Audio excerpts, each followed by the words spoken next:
Hi, this 5-minute solution gonna show you how to enable and disable call forwarding in iPhone. Follow these easy steps to do it. Go to your iPhone settings, and once you are in your iPhone settings app, here scroll down and tap on phone, and here tap on call forwarding. And now enable call forwarding, tap on forward to, and in this box write the phone number in which number you want to forward all of your incoming calls. So here's I'm adding a random phone number and going back from here, and that's it.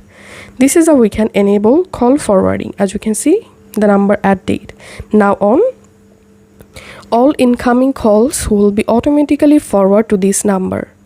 And to disable call forwarding, all you have to need, come to this settings and just disable call forwarding, and that's it. If this video helped you out, please leave a like and leave a comment down below. Thank you for watching.